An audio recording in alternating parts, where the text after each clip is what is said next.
Hola, en la clase de hoy vamos a hablar sobre ictericia neonatal. Para ello tenemos que recordar dos partes importantes cuando lleguemos, y creo que me prestes mucha atención en esta parte de circulación enterohepática y en esta parte de UDP, que ya vamos a ver exactamente qué es si no lo recuerdas. Primero recordemos que el eritrocito tiene una vida de 120 días. Este va a llegar a degradarse y nos va a liberar un grupo hemo. Lo que ocurre aquí es que existe una oxidación que libera la biliverdina se reduce a bilirrubina y esta bilirrubina en la circulación va a unirse a la albúmina, permitiendo formar la bilirrubina indirecta. Como ya se encuentra en la circulación, va a avanzar hacia el hígado, donde el hígado tiene la capacidad con sus hepatocitos de transformar esta bilirrubina indirecta. Pero para que se transforme es necesario que esté sin albúmina. Por ello, cuando llega al hígado, esta albúmina suelta la bilirrubina y permite que el hepatocito actúe en sí. Entonces aquí está el hepatocito y va a capturar a la bilirrubina. Dentro del hepatocito vamos a tener el llamado UDP, que de una forma más sencilla se conoce como glucuronosil transferasa. Es esto de aquí. ¿Listo? Entonces, una vez que está aquí ya la bilirrubina, este glucuronosil transferasa va a transformar o va a conjugar en sí la bilirrubina uniéndole al ácido glucurónico. Entonces, la fusión de estos nos permite tener la bilirrubina conjugada directa. Una vez formado, va a ser liberado hacia la vesícula y la vesícula va a pasar hacia el intestino. Entonces el intestino va a recorrer esta bilirrubina, va a continuar por aquí, va a continuar todo su trayecto hasta llegar al hilio terminal. En el hilio terminal, la bilirrubina conjugada va a hacer que se libere del ácido glucurónico. Entonces queda solita la bilirrubina. Y ahí aparecen las bacterias que se encuentran aquí. Entonces recuerden que aquí tenemos full bacterias. Entonces, como tenemos varias bacterias, estas bacterias van a hidrolizar, es decir, van a permitir la transformación de bilirrubina en urobilinógeno. Ya, ahora la bilirrubina conjugada en sí no tiene la capacidad de ser reabsorbida por los vasos sanguíneos. Sin embargo, la acción de las bacterias permite que el urobilinógeno sea reabsorbido por el intestino y que pase a los vasos sanguíneos. Entonces, este urobilinógeno ya tiene la capacidad de ser absorbido por el intestino, pasa a los vasos sanguíneos, va a pasar hacia la vena porta y consigo se cumple la circulación enterohepática. Si se dan cuenta aquí, como ya se reabsorbió, desde el intestino pasa de nuevo al hígado. Entonces, a eso se conoce como circulación enterohepática. Asimismo, el seguro bilinógeno que se reabsorbió por los vasos sanguíneos tiene la capacidad de llegar hacia el riñón y formar la urobilina. Listo, entonces esto va a dar el color a la orina. Por otra parte, el urobilinógeno que se encuentra aquí mismo en el intestino, que se queda aquí, que no es reabsorbido, se va a transformar en estercobilina y va a dar el color propiamente de las heces. Pero sin antes recordar que tenemos los valores de bilirrubina. Generalmente les escriben de 0.1 a 1.2. He visto lugares donde dicen que es de 1. Listo, así mismo la bilirrubina indirecta es de menos a 0.8, bilirrubina directa de 0.3. No van a saber muchos valores, pero tenemos que entender cuando es de predomina indirecta y predomina directa. ¿Listo? Continuemos. Para que tengan en cuenta, la bilirrubina cuando supera los 5 miligramos de cilitro, vamos a evidenciar la ictericia. Entonces, veamos que tenemos dos tipos de hiperbilirrubinemia. Puede ser tanto fisiológica como patológica. De por sí tengan en cuenta que un niño después de las 24 horas nacidos y que presenta una hiperbilirrubinemia le consideramos como fisiológica. Entonces les remarco bastante aquí. Listo, entonces veamos cómo se comporta la bilirrubina. Antes de las primeras 24 horas se encuentra bajo. Después empieza a subir poco a poco. Y va a tener su pico entre el tercer y quinto día. Después, al nivel del día 7, empieza a descender progresivamente. Y ese podemos clasificarle como una hiperbilinemia fisiológica. Hay bibliografías que dicen que en un paciente término de 12 a 13 va a ser el pico, mientras que en un pretérmino va a ser de 15 miligramos de litro. He visto otras que consideran que el pico suele ser de 5 miligramos de litro. Entonces, queda a consideración, pero más quiero que recuerden que mayor a 24 horas de nacido es fisiológica y que tiende a descender desde el séptimo día. Veamos las causas más comunes. Puede ser un aumento de degradación de eritrocitos, el cual va a tener un menor tiempo de vida, es decir, se destruyen más rápido los eritrocitos porque no tiene una adaptación como tiene un hombre adulto. Es decir, los eritrocitos van a vivir de 60 a 90 días. Asimismo, el hígado va a tener una menor capacidad, es decir, se encuentra inmaduro, de estar transformando y consigo existe el aumento de la bilirrubina indirecta, va a aumentar la circulación enterohepática porque la motilidad del niño no permite que pase la bilirrubina de manera rápida, sino se va a quedar estancada en una región donde va a estar constantemente absorbiéndose y consigo va a estar constantemente aumentando los valores de bilirrubina.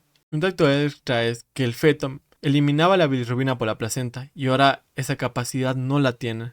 O también puede haber un ampliamiento tardío del cordón, que va a aumentar la concentración de eritrocitos y consigo la eliminación de ellos. Por otra parte tenemos la hiperbilirrubinemia patológica. Esto ocurre todo lo contrario, ocurre en las primeras 24 horas de nacido, o si no puede persistir en niños a término más de 7 días, mientras que en niños pretérminos puede persistir por más de 14 días. Entonces el comportamiento sería más o menos así. En las 24 horas primeras de nacimiento va a estar elevado y se va a mantener así y puede persistir totalmente elevado. Entonces esa es la condición de la hiperbilirrubinemia patológica. Algo que tener en cuenta es que esta se produce tanto por bilirrubina indirecta como por la bilirrubina indirecta, mientras que la fisiológica solamente está relacionada con la bilirrubina indirecta. Entonces recuerden esto, que la patológica se relaciona con las dos, mientras que la fisiológica solamente con la indirecta. Ahora revisemos las causas que están comprometiendo esto. Puede ser o bien por un aumento de hemólisis, donde las anemias hemolíticas pueden estar presentes, asimismo presencia de hemorragias como un cefalohematoma que ya hayan visto durante su internado, la policitemia o sepsis. Y la más común que vamos a encontrar es la enfermedad hemolítica ABO o por RH, que ya vamos a revisar en la siguiente diapositiva. También tenemos que a nivel hepático, la glucuronosiltransferasa puede estar alterada, es decir, no va a permitir una transformación correcta. Puede ser porque la madre haya usado alguna medicación como la rifampicina que tiene acción sobre esta síntesis o transformación de la bilirrubina. Tenemos las siguientes, como síndrome de Gilbert, también disminuye la actividad. El hipotiroidismo congénito también disminuye la actividad, pero voy a pararme aquí para el Crigler-Najjar. Entonces quiero recalcar que hay dos tipos y esto es importante saber porque ya preguntaron alguna vez. Y para que sea fácil ustedes que recuerden, tenemos la que no responde al fenobarbital y la que sí responde al fenobarbital. Entonces hay una pregunta que dice cuál va a responder al fenobarbital y es el tipo 2. En este Krieger-Najjar existe una ausencia o un defecto de la glucuronosiltransferasa. Entonces eso es importante recordar y veamos en la siguiente gráfica. Vamos a ver que el fenobarbital va a llegar a reemplazar esta glucuroniltransferasa en el tipo 2. Entonces eso les puse para que ustedes recuerden. También tenemos otras causas como la prematuridad, donde la inmadurez que tiene el niño puede estar empeorando las características de la ictericia. Continuemos con la incompatibilidad sanguínea. Empecemos analizando la incompatibilidad por el factor ERH, donde la madre va a ser un factor ERH negativo y el recién nacido va a ser un RH positivo. Bueno, para entender esto tenemos que tener en cuenta que ocurre desde la segunda gestación. ¿Por qué no en la primera gestación? En la primera gestación, la sangre de la madre y del niño se encuentran totalmente diferentes. Es decir, no ha habido un contacto, no se conocen, que el uno tiene un RH positivo y este tiene un RH negativo. Están completamente desconocidos, por lo tanto la madre no ha generado anticuerpos ante este RH positivo. Es decir, no existe sensibilización. Mientras que ocurre el parto, puede haber una cesárea. En el siguiente gestación vamos a tener que esta sangre va a estar en contacto al momento del parto. Entonces, al momento del parto va a conocer el RH negativo al RH positivo. Entonces, la madre, como ya conoce ese RH positivo que existe, genera anticuerpos. Esos anticuerpos van a empezar a circular a nivel de la sangre. Ya, y ahí viene el problema, que ya en las siguientes gestaciones, como ya conoce o va a tener un niño que ya tiene un RH positivo, va a generar esta respuesta inmune y consigo va a provocar una ictericia a futuro. Para nosotros analizar eso tenemos el CUMS indirecto y CUMS directo, pero tienen que saber dónde aplicar y cómo aplicar. Para eso tengo el siguiente gráfico de aquí, donde primero tenemos que analizar el CUMS directo. El CUMS directo se va a aplicar hacia el recién nacido. ¿Por qué? Porque el recién nacido va a nacer ya con anticuerpos unidos a sus eritrocitos. El CUMS lo que va a hacer es añadir un reactivo, un antígeno, y como esos eritrocitos ya se encuentran unidos a los anticuerpos, va a provocar una aglutinación. El resultado positivo nos dice que ya existe una sensibilización por parte de la madre por lo que ya existen anticuerpos aquí presentes. Por otra parte, vamos nosotros a ver el CUMS indirecto. Este se va a aplicar a la madre. Entonces, en la madre nosotros vamos a ver que existen anticuerpos libres, están listos para atacar porque ya conocen que existe una amenaza como el RH positivo. Si le agregamos nuestro reactivo, lo que va a hacer es que estos anticuerpos se van a fusionar directamente hacia los eritrocitos para defenderse y en sí van a generar una aglutinación. Entonces, un CUMS positivo significa que ya está sensibilizada. Un CUMS negativo nos indica que no está sensibilizada y por lo tanto puede prevenirse mediante la vacuna.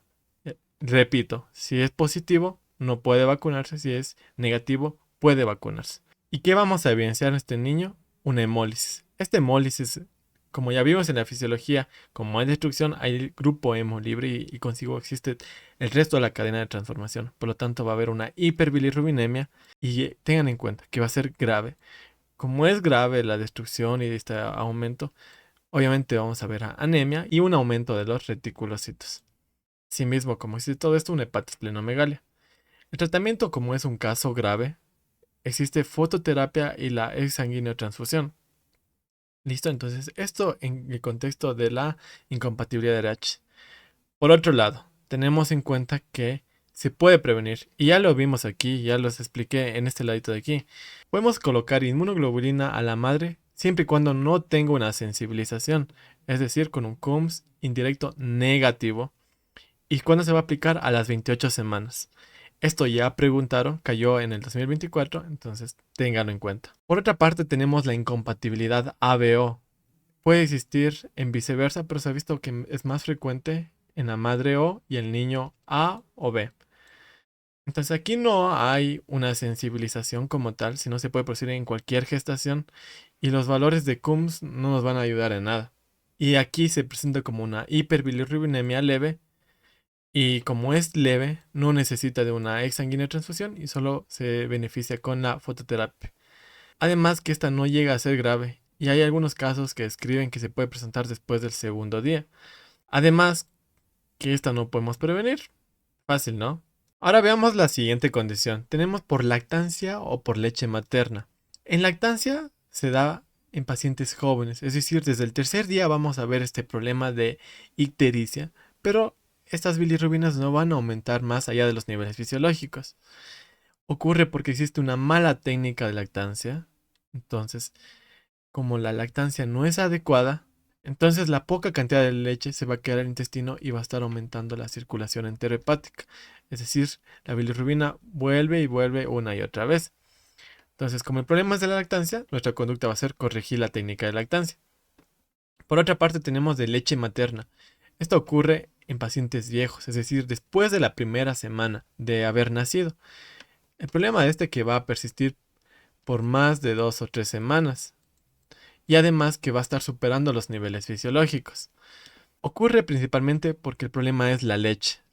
¿Por qué? Porque la leche va a contener elementos que están inhibiendo la glucuronosiltransferasa, es decir, no permiten la transformación de bilirrubina indirecta a directa, y por lo tanto hay un aumento de bilirrubina indirecta. Entonces, netamente aquí es el problema, la leche. ¿Y qué vamos a hacer? Va a requerir a estos niños fototerapia. Y si el problema es la leche, podemos llegar a suspender en sí la lactancia. Algo a muy tener en cuenta, que ya se preguntó en el CASES, es un término que le llaman como lactancia. Estas bibliografías yo le he revisado en varios lados y le diferencian lactancia versus leche. Sin embargo, en el CASES aún hablan de lactancia materna, pero hacen referencia a que la leche contiene elementos que inhiben la glucuronosiltransferasa. Es decir, que aún existe esta confusión y les voy a poner el caso a continuación en pantalla. Entonces, tengan en cuenta que si se refiere así o les aparece ese caso clínico, hace referencia a de leche materna. Por otra parte, nosotros tenemos que valorar a los pacientes. Entonces, lo más seguro que recuerdan las zonas de Kramer. Y les dejo aquí que cuando esté de cabeza a cuello, tenemos un valor de 6 miligramos de decilitro hasta el ombligo mayor a 9. Y tengan en cuenta que cuando llega y tengan en cuenta que cuando supera el ombligo, es decir, supera este límite de aquí, ya llega a ser de peligro. Entonces hay que controlar estos valores superior a esto, ya es signo de peligro para el niño. Porque en sí ya tiene riesgo de superar los valores fisiológicos. Si llega hasta las rodillas como que estuviera puesto una ropita, tenemos que es 12. Un grado 4 es cuando llega a los tobillos, como que estuviera una ropita más larga, pero no cubre manos ni palmas. Y una parte que cubre ya palmas y plantas supera los 15. Y hay que hacerle un examen de bilirrubinas para ver qué puede estar teniendo. Entonces nuestro manejo de la fototerapia va a depender de este grafiquito de aquí. Se llama el normograma de Butani. Nosotros vamos a considerar estos valores de aquí. Si se encuentra en una zona de bajo riesgo, no requiere una fototerapia, pero si se encuentra en un riesgo intermedio bajo, tenemos que vigilar, pero no es necesario una fototerapia. En un riesgo intermedio alto, nosotros consideramos que este paciente puede estar requiriendo ya una fototerapia, pero no es candidato. Y cuando se encuentra en una zona de alto riesgo, este paciente ya requiere fototerapia. Cuando entra fototerapia, estos pacientes tienen que hacerse control cada 6 o 12 horas e ir valorando si puede o no ser retirado. Recuerden que en una fototerapia estos niños tienen que tener protección ocular. Y algo que me está faltando decir es que este normograma nos da los datos en horas de nacido. También tenemos la siguiente condición, como es la exsanguínea transfusión. Se hace cuando la bilirrubina total está mayor de 25 miligramos por litro, o las siguientes condiciones que les dejo descritas aquí. Y por último, los baños de sol es algo muy controversial. Hay algunos libros que prefieren y hay otros libros que no prefieren. Entonces, no hay un establecimiento aquí en el Ecuador que nos diga tal cosa, pero les dejo esa idea. Y finalmente, para terminar la hiperbilirrubinemia patológica, vemos cuando la bilirrubina directa se encuentra alterada. Cuando vemos que la directa está alterado, tenemos que saber que es un signo de colestasis. Es decir, que puede haber una atresia de vías biliares o un quiste de colédoco que impide la salida de este bilirrubina directa. Entonces veamos que la clínica va a ser por más de 2 semanas. Y además de esta clínica de ictericia, como la bilirrubina no está pasando hacia el intestino, obviamente no va a producir color a las heces, que significa una A. coli. Pero como la bilirrubina puede recircularse hacia el nivel renal, puede estar provocando una coluria. Algunos lo describen como Coca-Cola, entonces se produce este color de aquí. ¿Ya? Y con eso acabaríamos este tema de aquí. Ahora revisemos unas dos preguntas. Analicemos el siguiente caso clínico. Empecemos por la pregunta que nos dice: ¿cuál es el valor más adecuado de bilirrubinas para continuar con el diagnóstico?